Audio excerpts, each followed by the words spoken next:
Leprosy is a terrible skin disease that causes bumps and sores. An infectious disease, it affects the nervous system, causing numbness in the extremities, and eventually the disease disfigures the person. Leprosy was common during the time of Jesus. Before medications were created, people with leprosy had to leave their homes and live outside of the community. Jewish law required those affected to wear torn clothes, let their hair be unkept, cover the lower part of their faces, cry out, "Unclean, unclean," as they approached others, as long as they were infected and remained unclean. All of these precautions were taken in order not to spread this contagious disease. On his way to Jerusalem, Jesus traveled along the border between Samaria and Galilee. As he was going into the village, 10 men with leprosy met him. As the law required, they stood a distance and called out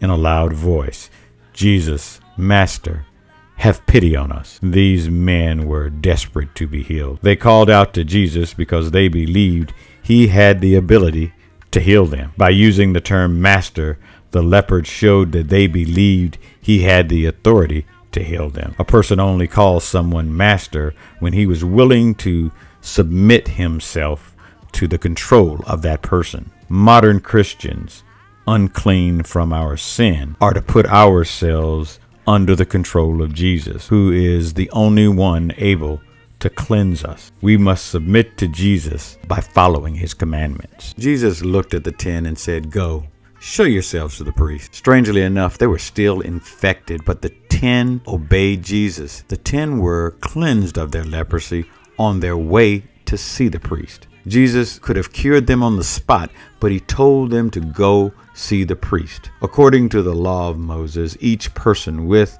a skin disease had to be examined by a priest. The priest had specific instructions written in the law that outlined when a person's illness was contagious. The priest would look at the person, look very carefully, and then the priest would announce if the person were clean or unclean. The last time these men had been seen by a priest, he had pronounced them unclean. It would take a great deal of faith for them to go back, especially before they had been healed. It was their faith that enabled them to turn around and go back before they had seen the results. As modern Christians, we face challenges that test our faith every day. We must act on our faith even before we see the results. Only one of the 10 men returned to Jesus to thank him and pour out his genuine gratitude to the one who had cleansed him. This man's life had been given back to him. His pain was relieved. His grotesque appearance was gone.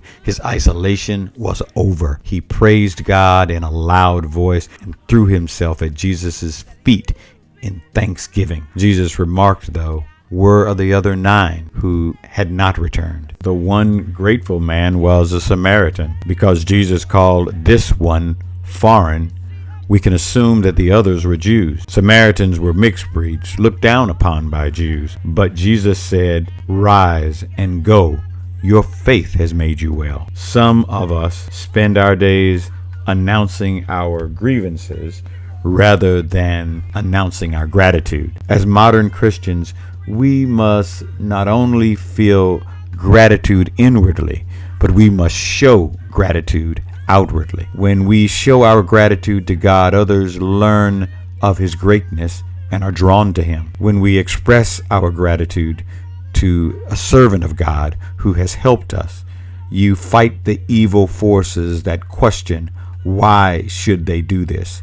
Those who say it doesn't matter, no one cares. You fight the forces that tempt them to quit. You encourage them to keep the faith. As modern Christians, we must understand that often we will not be thanked for the hard work we have done. But all of our blessings come from God, and any blessing, help, or gift we bestow upon another is merely regifting the blessing which God has given us. We draw others not to earthly praise for us, but to draw men to God. It was wrong for the 9 lepers not to thank Jesus for their deliverance. We who believe in Jesus are saved from our spiritual disease eternally. We must live a life of gratitude. On this day we set aside to honor mothers. We thank God for mothers and others who washed our nasty faces, fed our hungry belly, and spanked our disobedient bottom. We thank God for mothers and others